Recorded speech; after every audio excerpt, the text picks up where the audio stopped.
नमस्कार. आपल्या या नवीन ब्लॉगमध्ये तुम्हा सर्वांचे स्वागत आहे. आजचा ब्लॉग हा शिवजयंतीच्या निमित्ताने. डंका शिवछत्रपतींच्या नावाचाच आजही वाजतोय जगती. राखिले स्वराज्य आबादीत असे हे एकमेव शिवछत्रपती. सर्वप्रथम महाराजांच्या चरणी त्रिवार मानाचा मुजरा. सर्वांच्या हृदयावर राज्य करणारे असे एकमेव व्यक्ती म्हणजे श्री छत्रपती शिवाजी महाराज. फक्त महाराष्ट्रातच नाही, भारतातच नाही, तर जगभरातील प्रत्येक व्यक्तीच्या मनावर राज्य करणारा राजा म्हणजे छत्रपती शिवाजी महाराज. अभिमान वाटतो महाराष्ट्रात जन्माला येण्याचा, अभिमान वाटतो मराठा असण्याचा, अभिमान वाटतो या जन्मभूमीवर, ज्या जन्मभूमीला महाराजांच्या पावलांनी स्पर्श केला तिथे जन्म घेण्याचा. अहो, नुसतं जय जिजाऊ जय शिवराय हे वाक्य जरी ऐकलं, ही घोषणा जरी ऐकली, तर अंगातील रक्त असं सळसळायला लागतं आणि एक प्रकारची ऊर्जा आपल्यामध्ये निर्माण व्हायला लागते. शिवजयंतीच्या दिवशी जेव्हा जय जिजाऊ जय शिवराय या घोषणा दिल्या जातात, त्याचा गोडवा कानाला त्रासदायक नाही तर उल्हासदायक ठरतो आणि एक प्रकारची ऊर्जा शरीरामध्ये उत्पन्न होते. मग विचार करा, जर वाक्य ऐकल्याने, नाव ऐकल्याने जर आपल्यामध्ये एवढी ऊर्जा संचारत असेल, इतकी पॉझिटिव्ह एनर्जी संचारत असेल, तर राजे कसे असतील? शिवाजी महाराज हे फक्त एक नाव नसून विचार आहे आणि हा विचार आपल्या देशातील प्रत्येक बालकांमध्ये रुजवला जाणे आजची काळाची गरज बनलेला आहे. ज्या काळात भारतावर परकीयांची सत्ता होती, परकीय येऊन भारतातीलच लोकांवर अन्याय करत असत, शेतकऱ्यांवर अन्याय करत असत, स्त्रियांवर अन्याय करत असत, ज्यावेळी संपूर्ण देश काळोखात ढकलला गेला होता, अशा त्या अंधाऱ्या काळात शिवनेरी किल्ल्यावर एक तेजस्वी सूर्य उगवला. तारीख होती 19 फेब्रुवारी 1630 आणि मासाहेब जिजाऊच्या पोटी एका तेजस्वी सूर्याने जन्म घेतला आणि शिवनेरीवर सूर्योदय झाला. आणि हाच तेजस्वी सूर्य संपूर्ण जनतेला अंधारातून बाहेर काढणारा एकमेव दुवा ठरला.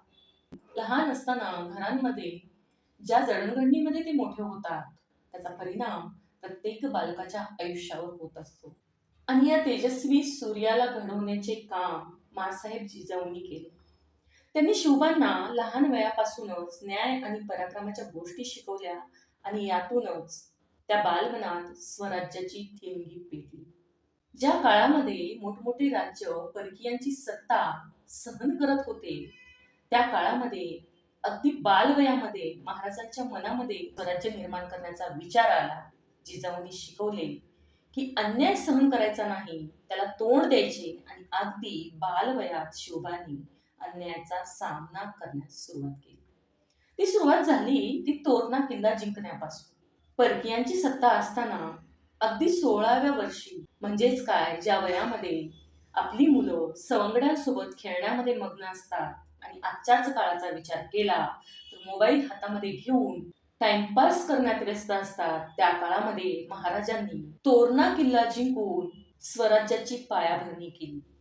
अगदी 16व्या वर्षी कसलेही जास्त पाठबळ नसताना, परकीयांकडे सैनिक जास्त होते, शस्त्रसाठा जास्त होता, परंतु अगदी मोजक्याच सैनिकांना घेऊन शस्त्रसाठा अपुरा असताना सुद्धा महाराजांनी तोरणा किल्ला जिंकला.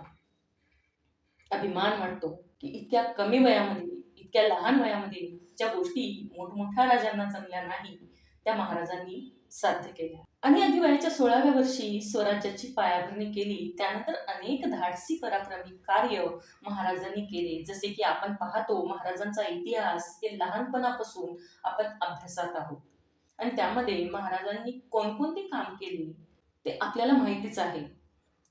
आता पराक्रमी आणि धाडसी कार्य कोणते, तर अफजल खानाशी झालेली महाराजांची भेट आणि त्यातून महाराजांनी त्याचा केलेला पराभव.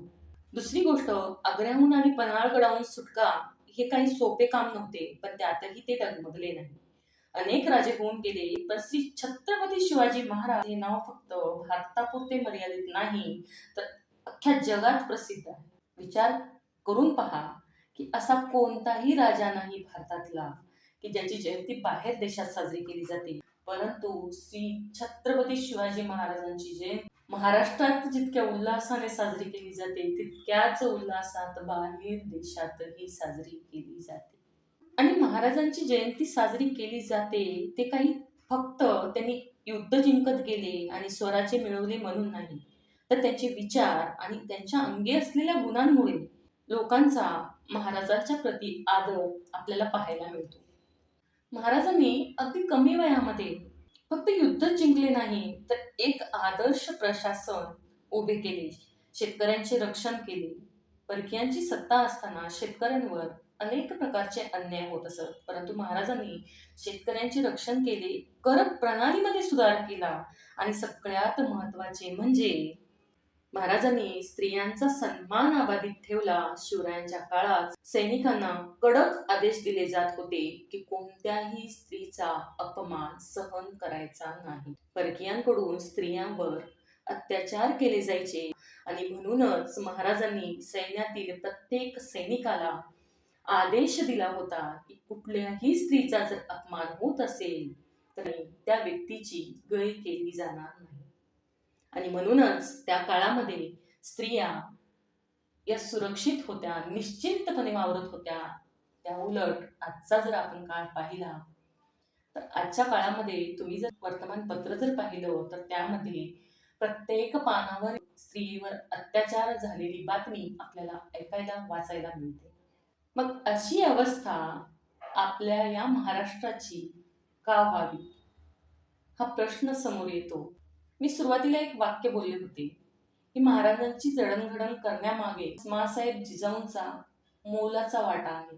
आपण जर आपल्या घरातील मुलांना लहानपणापासूनच शिवविचार जर शिकवले तर समाजातले चित्र बदललेले आपल्याला पाहायला मिळेल.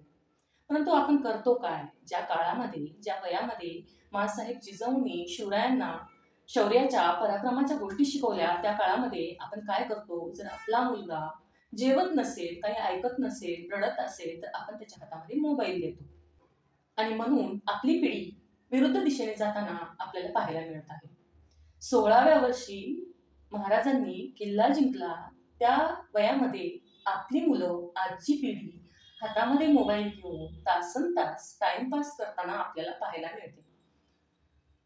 अशी किती मुलं आहेत की पराक्रमाच्या गोष्टी वाचतात, इतिहास वाचतात किंवा शौर्याच्या गोष्टी वाचतात किंवा त्यांच्यामध्ये तशा प्रकारचे विचार आहेत.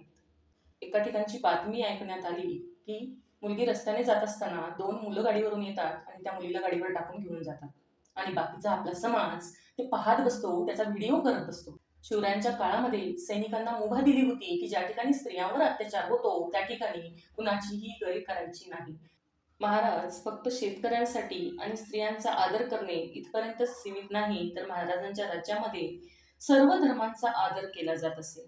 त्या काळामध्ये धर्माधर्मांमध्ये भेदभाव पाहायला मिळत नसे, जो की आज आपण पाहतो आणि अनेक गोष्टींना हा सुद्धा एक मुद्दा कारणीभूत ठरताना आपल्याला दिसून येतो. शिवाजी महाराजांचे विचार हे वाचण्यासाठी नाही तर जगण्यासाठी आहेत, आपल्या जीवनात उतरवण्यासाठी आहेत. शिवाजी महाराजांच्या शिकवणीतून हे समजते की खरा पराक्रम हा तलवारीत नाही तर विचारांमध्ये असतो. आपले विचार शुद्ध ठेवणे, लोकांची मदत करणे, स्त्रियांचा सन्मान करणे हीच खरी शिवजयंती ठरेल. आणि शिवरायांचे विचार अंगीकारणे हे जर काम केले तर खऱ्या अर्थाने शिवजयंती साजरी होईल. शेवटी एवढंच म्हणू इच्छिते की राजे तुम्हीच अस्मिता, राजे तुम्हीच अस्मिता, तुम्हीच महाराष्ट्राची शान, जगती तुम्हीच छत्रपती, तुम्हीच आमचा स्वाभिमान, तुम्हीच आमचा स्वाभिमान. जय जिजाऊ, जय शिवराय.